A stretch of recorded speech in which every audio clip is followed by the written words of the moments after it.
Welcome back to the S-Class Podcast, the highest tier in podcasting. Which is subjective. I mean, we're not really the highest tier. Objectively, the highest tier in podcasting. Debatable. Our rankings are objective, but this one is not. What are we talking about today? We're talking about video games. No anime, all about video games. Actually, one video game. Came out like 2 or 3 years ago at this point. I don't know why we're deciding to go into this now. Justin, Ryan, why are we talking about Octopath Traveler today? Because I took like a 6-year hiatus from video games, and then Octopath Traveler was like the first non-Smash Brothers video game I played in 4 or 5 years. So this is solely your choice that we're talking about this game, essentially. I mean, essentially, yeah. I really don't know any other game. I don't want to listen to Justin anymore. Ryan. Not gonna lie, I was actually kind of happy to bring this up. This was an interesting game when it first came out. I think it was promising for a lot of Switch users. It was like the first one of the big unique JRPGs to come to the Switch. People didn't really know much about it besides it was beautiful, and I'm just really excited to talk about it with you guys. I mean, usually these types of JRPGs, especially made by Square, are reserved for like the PlayStation consoles. The one with all like the waifus and the anime boys. I don't know if there's been any other ones that were mainly Nintendo systems. I mean, the Final Fantasy series started on Nintendo, and so did Dragon Quest, but most of that like left after the Super Nintendo. That was like 20 years ago. Like I honestly forgot. It was a bit of a gap, but Octopath was the first exclusive, I feel like, Square Enix game for a Nintendo console in a while. I was hooked the second I saw the trailer. I loved the art style, the atmosphere, the music. So I immediately knew I was getting that game day one. And I did. Do you know how I know about this game even? I actually don't. So I like to keep up on the gaming news about once a year. So I'll ask you, you're my gaming intel. I say, Rob, what game do you like? He's like, Octopath Traveler, that's the game of the year for me. And I thought you were talking about the Inklings. I thought you were talking about Splatoon. Splatoon. That's how so out of the loop of the video game scene that I was. That when it showed up that I get these 8 anime people, I was like, oh shit. No, it's not about. There's no octopuses in this game, as far as I can remember. I was totally thrown off by that. I mean, I don't remember. I played it at launch. Put in a good 60 hours over the course of like a month and a half, and then I was good with it. Yeah, I can say the same. It's a very simple game. What they did was ambitious. This was also one of the first games to like I said, the Switch was kind of my token back into the gaming world, but this was a game that came out with a demo, and then you played the demo for a couple hours. Then they would send you a questionnaire, and you would tell them what you didn't like, what you liked, and they actually listened. That was like the first time I really saw a big company, especially from Square Enix, just listen to feedback and take it, because all the comments and stuff that people didn't like, they used that as an advertisement in the upcoming trailer when the game was closer to launch with another demo. So all that hype really helped me decide. This was not only was it a day one purchase for me because it looked beautiful, it was echoing the old school JRPG style with beautiful graphics, but it's just a team that actually listened to people's feedback, and I think that started something on the Switch with some games. Yeah, I thought that was cool about it, is that they actually listened to that feedback. Yeah, that trailer really, really sold me. I was very shocked. Ryan or Rob, for our listeners who's never played this game before, can you give them like a quick summary of what it's about? And I cannot. It's not about Squid. I can. If you're a fan of the old 8 or 16-bit JRPGs, graphics that were on like the Game Boys, Super Nintendos,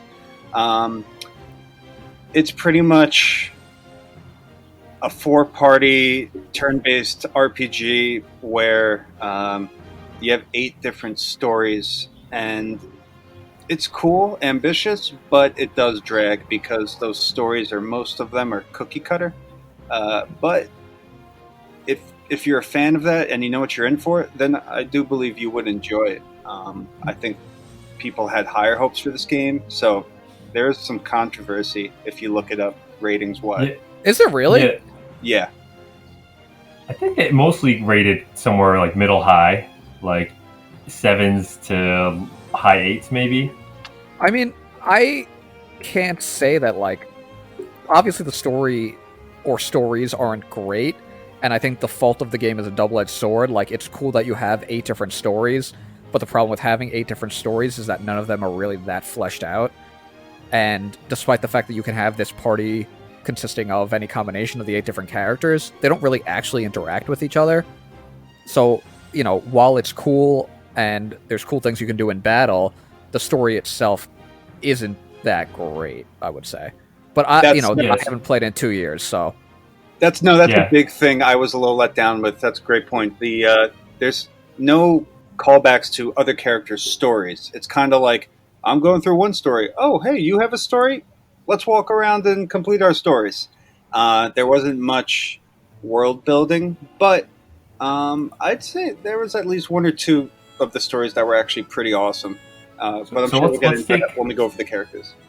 Let's take a look at let's take a look at all the characters. So the nice thing about this game is you kind of get each of the characters is very unique. You get the 8 different archetypes of your RPG characters. So you have Olberic, who's the knight, Primrose, the dancer, Alphen, the apothecary, Therion, the thief. Who else you got? You got Tressa, the merchant, Ophelia, the white mage, Honnet, the hunter, and Cyrus, the black mage. Black mage, yeah. Okay, so you have those 8 characters. You start off the game, and you start off in like a clock. This part I thought was actually very cool, where you start off, you're on a map, and you get to pick one of the characters off of the map. It's shaped like a clock, and that's where you start your adventure, and you kind of go clockwise as you collect each of the different characters on your journey. Right, and then in addition to that, each of the characters has another special skill. Like Therion and the merchant, what's her name? Tressa, are both able to... Well, Therion can steal from people, and Tressa can buy things from people. Right. And everybody has like a skill set like that, where they're similar to another character in the game. So Therion and Tressa are paired up with the fact that you probably won't use them at the same time because they both have the same skill, essentially. Yeah. Mm-hmm. So basically an out of battle skill, like a secondary skill set. Right. I don't remember what the others were though. Yeah, so you have those 2 that can acquire items essentially. You have Cyrus and Alf, who can kind of get to know the villagers a little better. Information. Yeah, you can talk to them. Olberic and Honnet, they can just beat the shit out of people. Like, you can just talk to battle anyone. Yep. Battle them. And then the 2 other girls, they can kind of seduce or... I don't know how the white mage did it, but she gets them to follow you and they can fight in battle with you later on. I'm sorry your memory's so hazy of this because I stole your game, Rob. Well, no, I remember because I bring this up specifically because I based my playthrough on 2 separate teams, each with 1 character of each skill set. So my first team was Therion, Primrose. So you started Therion. I started with Therion. He was my starter. Then I got Alphen, then Primrose, and then I believe what was I missing?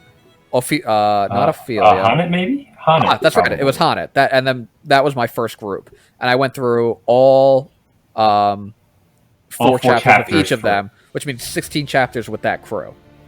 Right. And then I went back and did the other crew. All right. So for the listeners, every single character has 4 different chapters, and like the chapters are so that they control what level you're at. So like the first chapter for everyone's around level 10, and you can kind of jump around.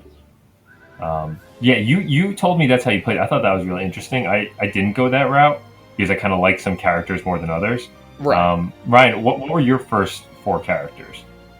Or where'd you start?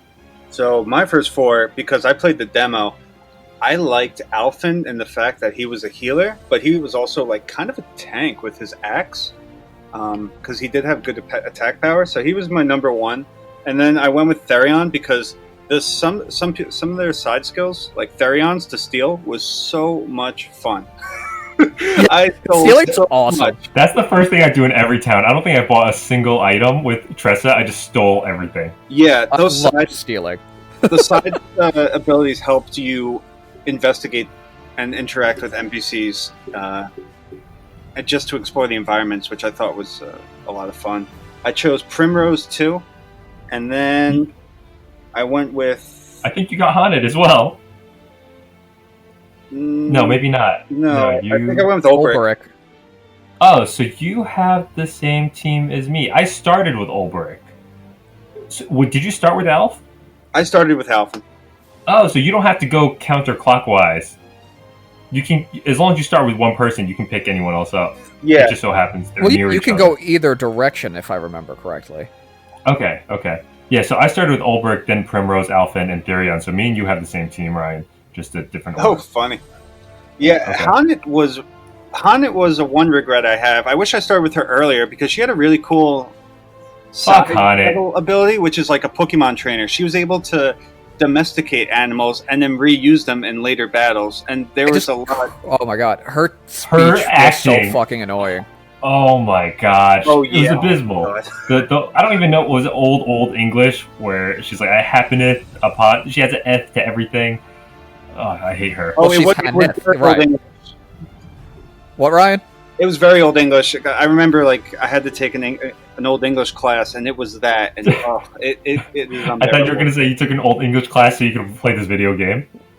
You needed to, because you couldn't understand a word she fucking said. I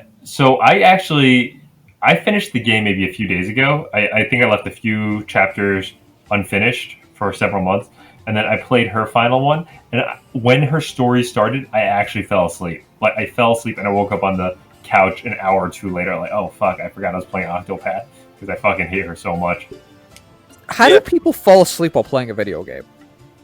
Is when it goes into the story mode where you're just clicking, it's so boring. But like, how do you legitimately like sit there on your Switch and then all of a sudden you're sleeping and you don't remember when it happened? I was laying on the couch. I was handheld laying on the couch, and then I just kind of dozed off. He was living the dream. But that was a common criticism of the game, in that you get stuck with these cookie-cutter side stories, and for the most part, you know that each of these characters has somebody in their story that betrays them in the second or third chapter. Always. That's true.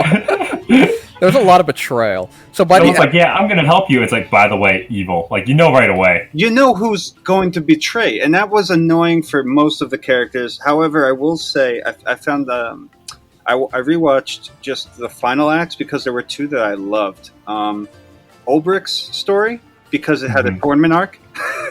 Yeah. Oh, yeah. And there was a castle siege at the end, which actually was really cool. I kind of think Olberic... Both of those were Olberic. Yeah.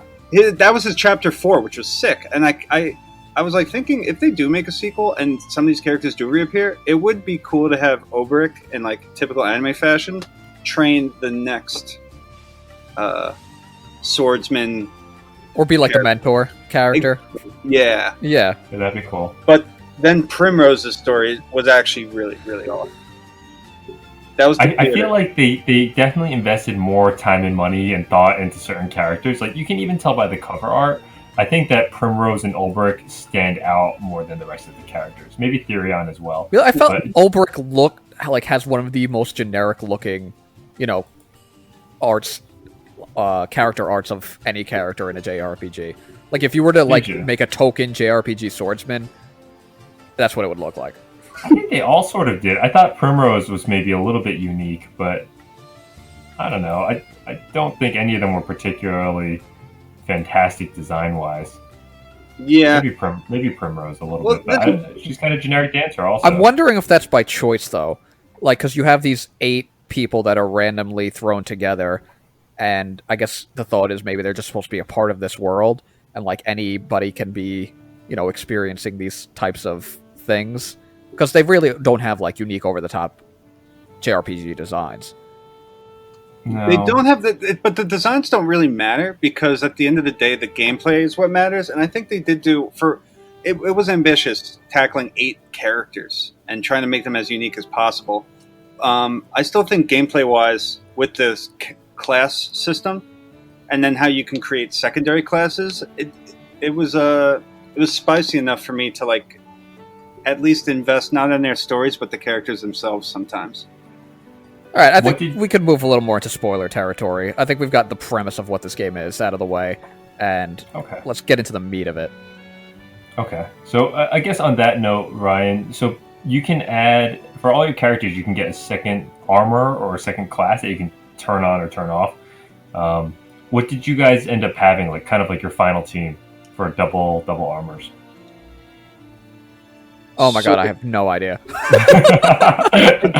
I do know what I did, and that I encountered by accident one of those shrines that has this advanced classes. Oh yeah, those are tough. The god tier hidden classes, yeah. I got a couple of those, and those were so much fun. I believe I had Tressa as a Starseer. I had Alphen as a War Master. I had somebody as a Rune Lord. But I thought it was really fun to be able to like dig deep into some of these caves that are scattered throughout the world, and that's where like the advanced class is. And then once you get that advanced class, that's like you could do some heavy damage, and it was a lot of fun playing around with that because a War Master for Olberic is different. Oh my god, he's just a fucking tank. So I got all 4. Rob, did you get any of them? The extras? Oh, the secret classes? Yeah, I got 2 of them. Which ones? No. Did you get the War Master or the Sorcerer? Because those were ridiculous. What was the first one Ryan said? The Rune Lord and the Starseer. The Starseer. Yeah. Did you guys know? Did you have to look these up to find these caves? I had to search. I had to look it all up to find them. This is like like now that I'm playing video games, and now that social media like blew up, especially with Reddit.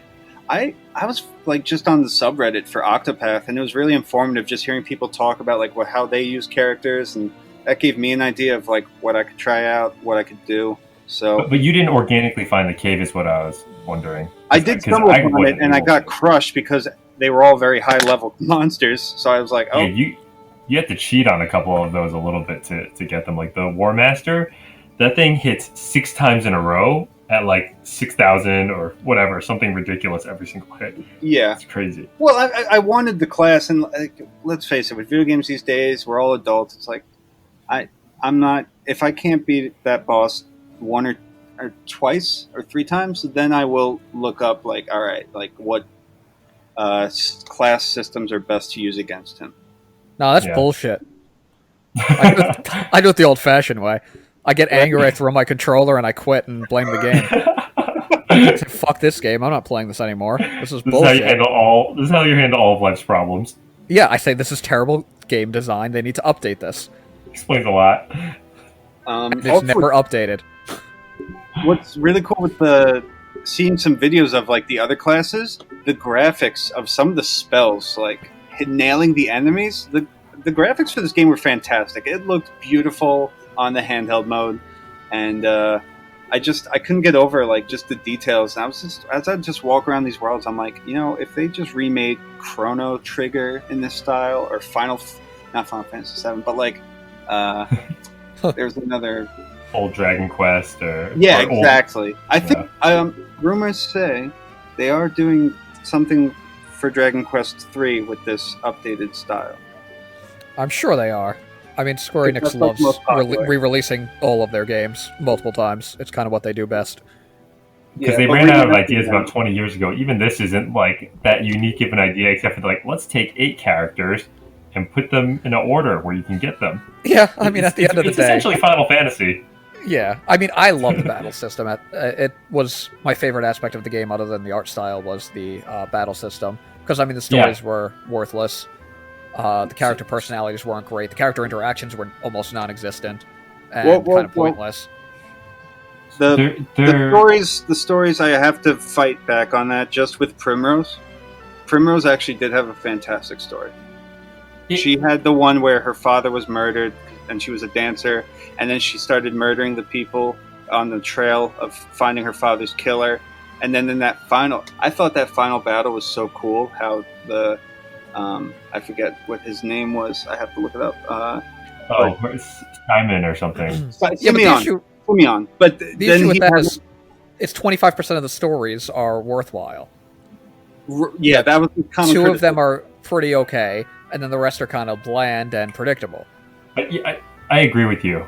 And oh my god, some of the rest of the stories are terrible. Like, what's the Ophelia? Like, you're literally just guiding children around and helping them for half of her story. Right, it was just tedious. Yeah, but Tressa's story was she had a good terrible. one with the non-blood family message. Which one was that? Well, Ophelia was adopted into the family, so she didn't really feel part of it, and that was half the story. I could literally give a fuck about that, though. I know, like, people were really shitting on the storytelling in this game, and as I was reading it, I was like, yeah, I mean, most of it's generic, but it's not. I do have to stick up for it and say it's not dog shit. Like, I've seen some really shitty storytelling. This game just is generic. That's what it is. Yeah, I think that. generic's almost worse than dog shit. Like, dog shit, you at least maybe tried something adventurous. This is literally like they went inside the JRPG dictionary. They said, okay, warrior tale, and actually, in Olberic's defense, his story was okay. But everyone else, they just kind of picked out a random story from an encyclopedia of pre-used stories. That's how I felt. Yeah, I agree with Justin in the sense that a dog shit story is at least more fun and interesting. Like, or it could be hilarious. Think of Sonic Adventure 2. Sonic Adventure 2 has the worst piece of dog shit story in the history of anything, and I fucking love it. It's great. It's the most epic scenes. I didn't know why they were epic. But yes, I know. Okay, so I know what you're talking about. I think what makes the story so bad in this game for you guys is because, like Justin, you said, it went into a story mode, and you had to click. You know. Did anyone else feel very bored? Like, I actually felt like very tense when I had to watch the 4 times 8, 32 stories.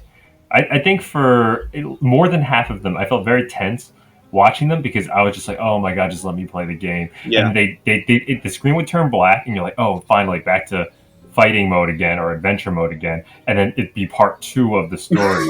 And I was like, fucking A. Like, I don't want to skip it because I want to know. Yeah. But I'd rather just read a paragraph summary than have to sit through this garbage. You see, you're bringing up a good point because there's 2 ways that I like to play a game. It's you're playing through the game because you want to see the story, or you're clicking through the story because you just want more gameplay. Right. Like, this was a game where I was just clicking through the story because I wanted more gameplay. I wanted a good story, though. That's the problem, is because you have these 8 potentially interesting characters, but they were just all uninteresting. Right, yeah, that's where it kind of fell flat. I mean, Ryan, you seem to enjoy it a little bit more. What was your motivation for playing? Like, did you actually genuinely want to see these things out?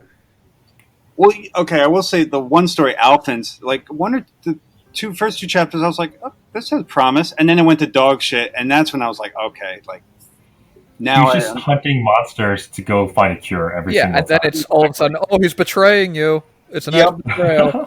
Yeah. Again. Man, there it is. But it got much harder for me so halfway through playing my first run through, my Switch bricked.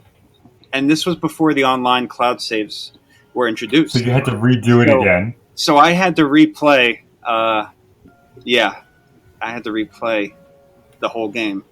Oh my god, this is 100% not a game that I would ever play again. I know, it was very hard, but I mean, I did just want to get through all the character stories, and this was also at the time when the subreddit didn't know if there was an after story. So right. There was that promise of, oh, maybe like there's a new game plus where there's more interaction between the party. There wasn't. But yeah, it just finishes that. You finish the 8th story, and there's not even like a cut to credits. Like, great job, you finished the game. It just goes, okay, go back to playing. Because it wants you to get straight to that post game. But it doesn't know. You don't know that there's a post game unless you look. That's also true. Yeah, you have to get to side quests. I will say you said something about Justin, the paragraphs. I will say the journal updates and the layout user interface of like the side quest tracking. I did love that. It took some time. Good. Very organized. The menus of this game were very, very nice. I'll also say, as much as we're dumping on the story, I did appreciate for the most part the voice acting. Yes. Like if I'm sticking with English voice acting and not switching to the Japanese voice acting in one of these games, it usually means it's at least decent. Yeah, it's not bad. Like, Xenoblade Chronicles 2 is a game where, like, I think maybe 3 minutes in, I closed out the game and switched to the Japanese voice acting. It was that bad. But this, like, I enjoyed it all throughout. Mm-hmm. Yeah, it's very rare. I think it's very rare to get an English dub quality. You and your for English video dubs, games. Ryan. Sorry, I said you and your English dubs, Ryan. I don't watch many of them. Yeah, what are you talking about? You're throwing out fighting words now. Who, me? Yeah. Ryan's infamous for his English dubs now after Yu-Gi-Oh! And Cowboy Bebop. No, Ryan's just infamous for shitty taste in anime, All right. which is probably why he liked the story in this game. Oh, I did not. I'm throwing out fighting words. I did not like all the stories. I will say, if you go back and watch Primrose's final chapter was really cool because the guy had all the villagers playing roles of like Primrose's life. He even had Primrose's like early life reenacted right in front of her eyes, and then there was like a battle. I was like, "Holy fuck!" It was actually like I didn't expect, based from all the other cookie cutter stories. I was like, "Okay, this is actually pretty." This was like the one story that critiqued the generic revenge JRPG story, but all this makes me very hopeful for what they'll do in the sequel. I will 100% get a sequel. I think that what they tried was worthwhile. I just think they executed poorly on the plot point of it. Yeah, I think a sequel would do this series very well. I think this could be a series. Yeah. Do you know how I know that the stories were really bad? Is that you have 32 chapters, which means 32 different bosses. How many of these bosses do you guys remember off the top of your head? I remember the fat guy in a chair. Whose bad guy was that? I think that was Primrose's first boss. Yep. Uh-huh. I remember fighting a giant wolf. Does that sound Maybe. right? Possibly, with no character. I mean, it sounds like Haunted, maybe. Therion and the vampire guy. There was a vampire? There was a vampire? He looked like a vampire. He may have just been some creepy pale dude. I think I fought a butler at one point. That was the butler. Yes, that was actually a good one. That was Therion's. But yeah, no, they're all generic. 3 for 32. No, I'm working on it. Jesus, 32. So yeah, I mean, it makes me hopeful that in the next game, there's a game on the eShop for the Switch and all the other systems called Romancing Saga 3. And it came out in the 90s. It was never localized, but they had more playable characters than Octopath, and they actually interacted with each other and the world. So that game's worth a try. It's an experimental JRPG, but just seeing that there's a potential for multiple characters being fleshed out, these guys after trying to flesh out 8 characters, I don't know if I want to flesh out 30. No, it's not. I have to go back and see how many are actually playable, but it just makes me hopeful that they'll do a different type of narrative flow for the sequel. I mean, there was a lot of things they did right, I feel, other than the story, so I think they have a very, very good foundation in place. Yeah. Okay, one last thing on characters. Okay, we'll do this really quick. Character tier list. 3 levels. Good, medium, horrible. All right, am I going off the top of my head? Yeah, off the top of your head. All right. Is it characters as in characterization, or just I enjoyed playing them? Either or, whatever the character makes you feel. Okay, first tier. I'll go. No, go bottom. Bottom tier. Okay, bottom tier. Hannet. Alphen.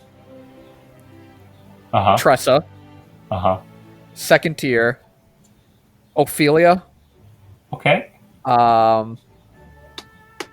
Therion. Okay. Cyrus. Okay. First tier, Big Daddy Olberic. You forgot... Did you forget Prim? Yeah, you forgot Prim. Oh, yeah, she's first tier, too. Okay. Ryan, how do you feel? Yeah, Prim and Olberic, definitely first tier.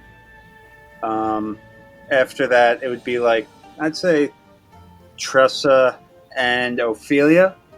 Oh my god. And then Therion and... You like Alf also, right? Is he your middle? Oh, shoot, that's right. Yeah, I messed up. Alf should be more at the top because he just... to be honest, the stories or whatever, like the way they played, I thought Alf was a great character to have in the party, the healer. He was just such a baby back bitch that I couldn't even fathom putting him. I love his alchemy, where he could use all those shitty items he had to do things, and I like that he could heal and fight. But I threw him in the bottom tier for me just because he was just such a bitch. Like, I just hated him. Yeah. Yep. Mine was almost identical to yours, Rob, except I had Primrose in the middle with Therion, and I had Cyrus and Olberic at the top. Because Cyrus actually made me laugh, because he was like super daft, and I thought his voice acting was really great. And I just like playing with him because he's such a beast with the elemental powers. I did like using his elemental powers. Yeah, that's right. You could really start things off strong with him in battles. Yeah, and then if you get the sorcerer power for him, he does 3 hits of everything, and he can do any elemental damage, which just made him like unbelievable. But now, Olberic's number 1. Did either of you guys go for the post game? After I learned it was a boss rush, I did not. I went for it, and then after I had to talk to 3 random individuals that I had to go look up to find and go to different towns, I was like, this is fucking dumb. Yeah. I think Square has such a big ego, because they do this in every single fucking game. Like Final Fantasy, if you want the true ending, you have to do these random things that there's no way you would ever know without a guide. No, you're absolutely right. I mean... That's like I just recently finally beat the new Dragon Quest game, and it was like the 4th time you beat it because there's so many different parts to the game, and it's still not over. Yeah, there's another, There's a whole big boss. I still have to find all the potential new bosses in the post game. The post game's just as long as the initial game almost. Yeah, so it's clearly a trend of Square Enix, and it's 100% not going to change. And personally, I almost always feel like done with the game by the time like the quote-unquote main story is done. I'm like, all right, I got my fill of it. I got like 60 hours in. That's definitely my money's worth. I enjoyed this much. I don't need more.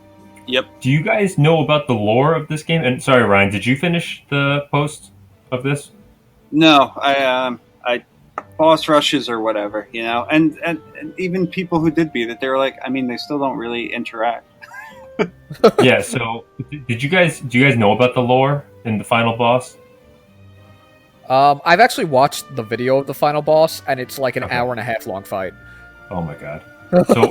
So I did a little bit of research right before we had this recording, and the lore is actually pretty interesting. So there's 13 gods who created the world, and 12 of them are actually represented by the different classes. So you have your 8 plus the 4 special classes, and those are 12 of the gods. One of the gods kind of betrays them and wants to destroy the world, so they lock him betrayal? Away. I wouldn't have seen that coming in this game. Holy shit! But we actually hear him, Galdera. You hear about him, like, remember in Cyrus's quest, there's like some graffiti on the wall talking about a dark evil, and then there's a couple more instances. But all the stories are actually interconnected, but there's no fucking way of knowing this unless you get to that point where they kind of recap everything for you. I can't imagine many people got that far, because there was a lot to get to beat this final boss of this game. Yeah, I was gonna do it, and then I was like, I don't think I'll get any more joy by spending 5 more hours playing this game. Yep. And I was like, 80. I already sunk in 80 hours. I was like, that's too much. How many hours did you finish at, Ryan? Discounting the half of my playthrough that got lost, 65. 65. Okay. I think that's the right number. Like, I finished at 60, I believe. I got a little bit. I got a little bit obsessive once I found out like Primrose's what's her random ability that can right. Double EXP. Or 10 times the XP. So I would like go through and try and like get 10 XP thinking it'd be faster, and that's the right way to play the game. But you just end up you kill yourself because you can shoot a meteor on yourself and die.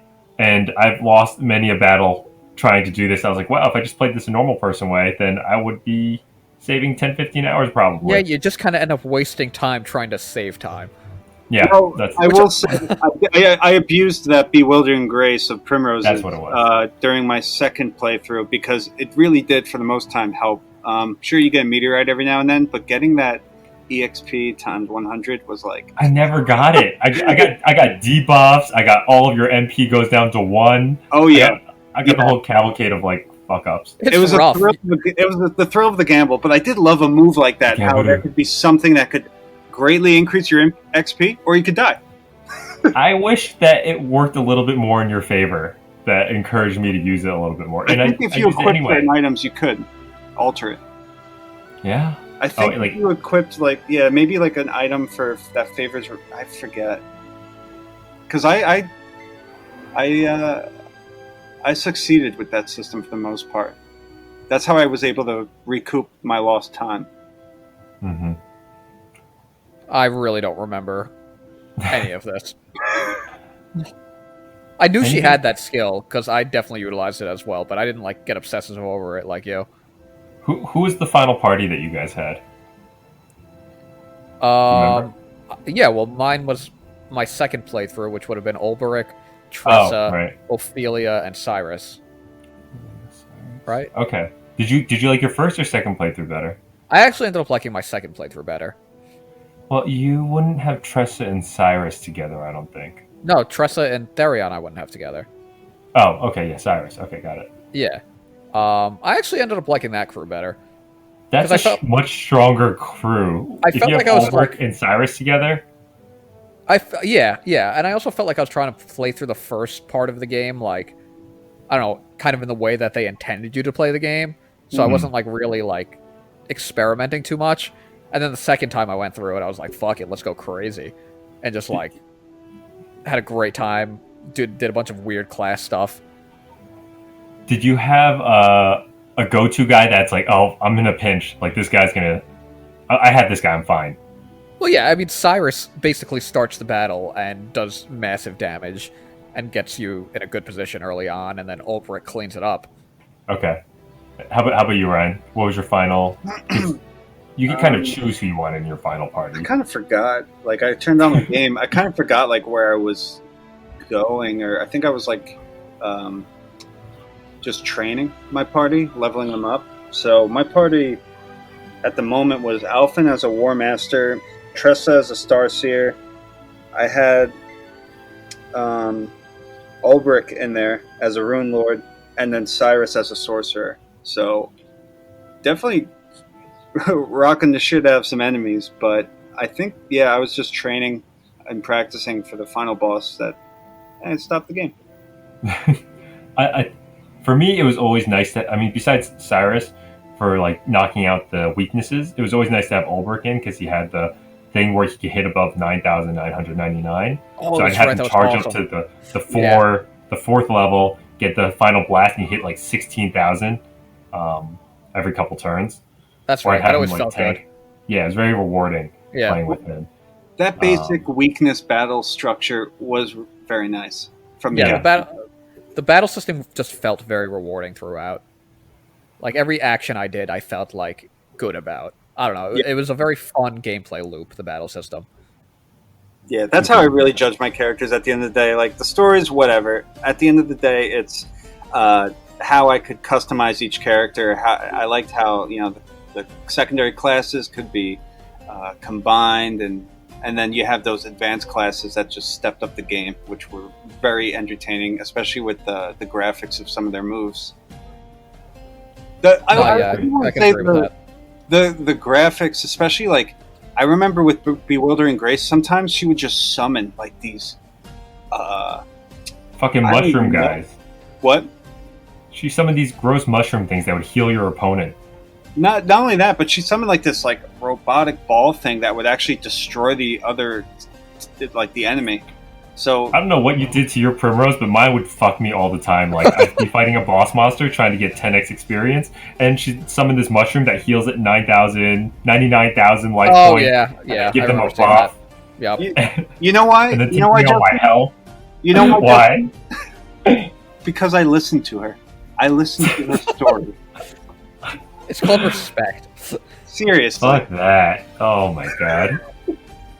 Actually, you know what I can't believe we haven't gotten into yet? I loved the design of all of the towns. Yeah, we've been shitting on this game for about 30 minutes. Let's talk about music and design. I mean, I wouldn't say we've been shitting on it. I Yeah, would say we've been I've very been shitting on it. really only just a story. Like I'll say the towns were beautiful. I love the setting. The art style was great. The battle system is incredibly addicting, and the music was pretty solid. Yeah, the music fit the tone of many towns. I like the, I think it was Alphen's town. I can think of that's my go-to, maybe because I started there. But then I also loved the snow, Ophelia's town. That was very it was just very beautiful. How it had a daytime setting and then a nighttime setting, roaming through mounds of hills of snow. The game's graphics, despite being 8-bit or 16-bit, it's fucking awesome. Beautiful world. Yeah, I agree with that, but I hate snow in every. I just hate snow as a setting. I hate it in video games. I hate it in anime. I hate snow. Really? So you didn't like it? I think it was nice. I liked Ophelia's town. Yeah, Ophelia's town was really cool. It had hints of purple and blue with the sky and the lights. Rob does not give a shit. Yeah, no, snow bores me to death. And I think the epitome of that is One Piece, where anytime there's a snow island, I say fuck it, I don't care anymore. You didn't like Chopper's?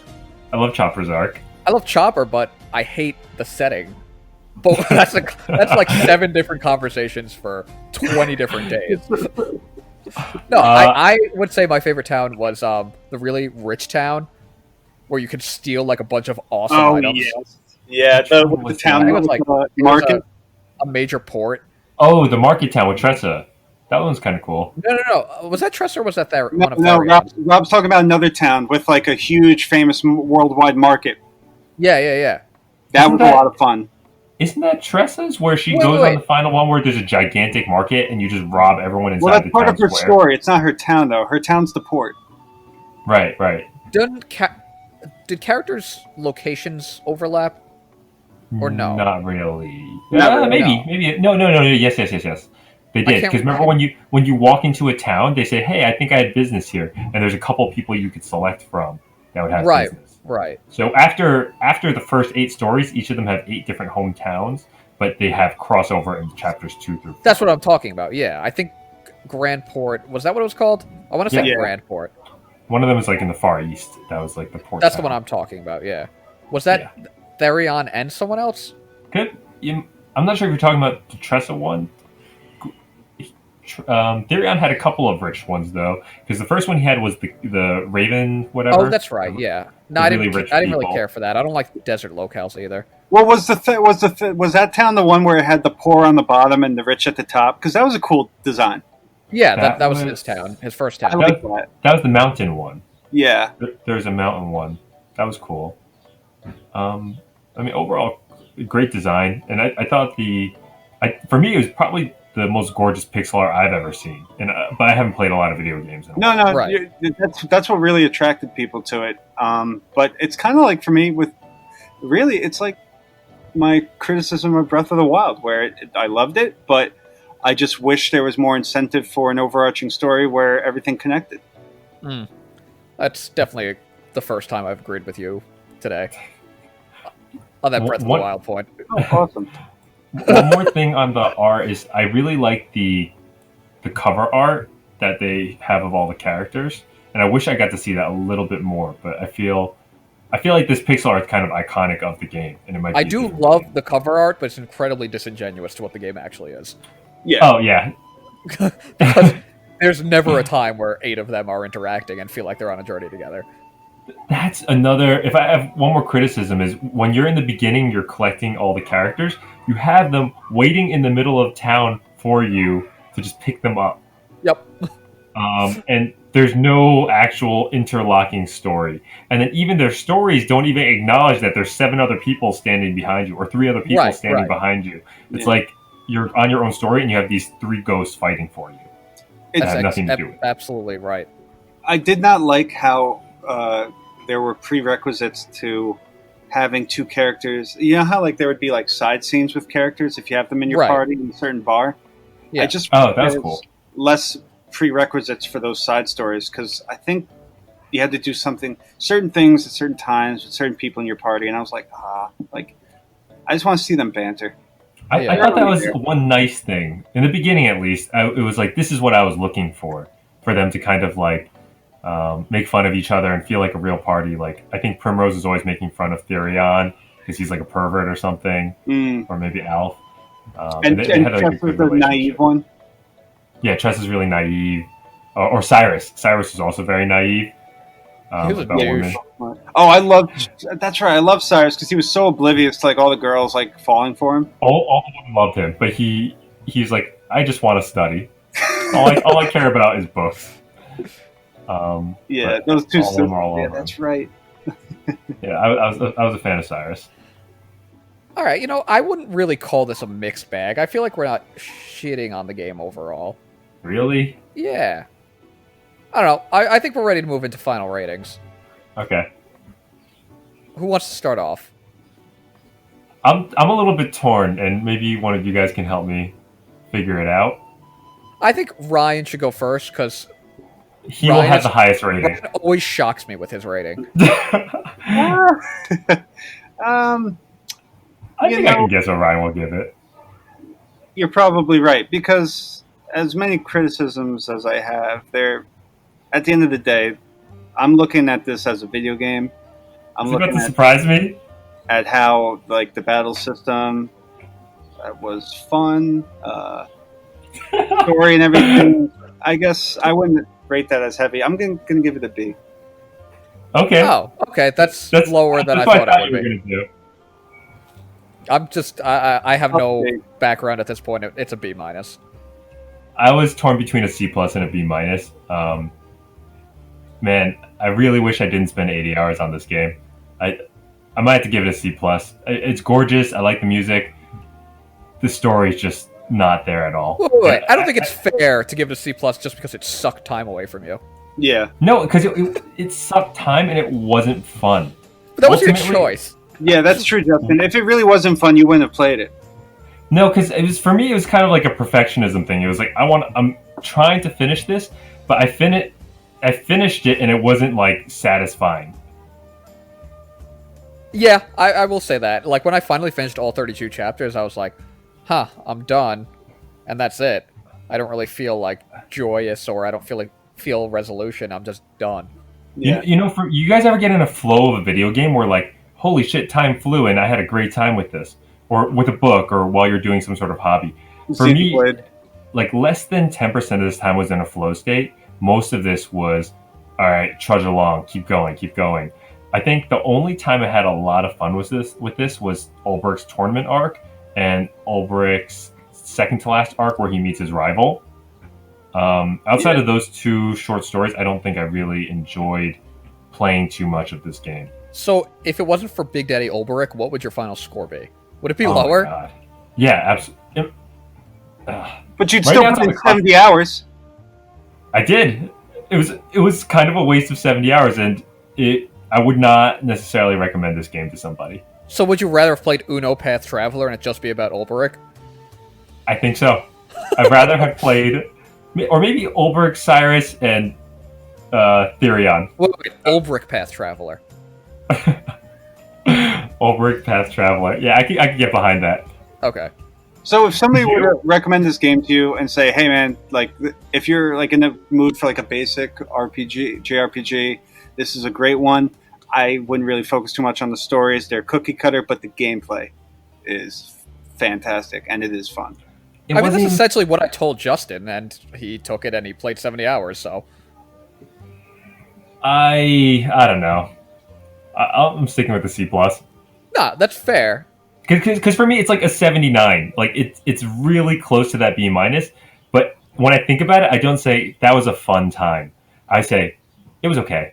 I mean, And the if general it leaves me with consensus a feeling is... of okay, then I don't want to give it in the B range. That's The general how I feel. consensus is how we feel, because Metacritic has it as a 82, and their user rating is an 85. So it's kind of a little bit better than what you feel, but Right. it's pretty much what we all Oh wow! are around. Yeah, I think if someone forced me to give it B minus, it wouldn't be egregious for me. You wouldn't It's fight fine. it, yeah. Yeah, I'd be like, yeah, sure, yeah, I'll bump it up a point. But it feels like it's right on that cusp for me, and I just can't do it because it wasn't fun enough. All right, well, just like Octopath Traveler, let's abruptly end this and never talk about it again. Justin, Ryan, Thank you for enlightening me. Actually, you really didn't teach me anything. I knew all of this already. I played the game before either of you. I'm And glad beat we it before agreed either of you. I'm glad I made you reply. At least we just agreed on one thing today, Rob. I'm happy I could say that. Well, maybe we'll have to have a Breath of the Wild discussion to cleanse my mouth from this Octopath discussion. Really? Do you think that would cleanse? No. Should No, I not don't, play- actually. Should I not play this game either? No, Breath of the Wild, I fuck a podcast. It's easy A for me. Really? But that... No. I think we're getting going into too this. far. We're done. We're not We're getting done. into this. Podcast is over. Show is over. Tune in next time for a discussion on something much better. Actually, no. It's probably going to be worse. Oh no, it's gonna be way worse. All right, boys.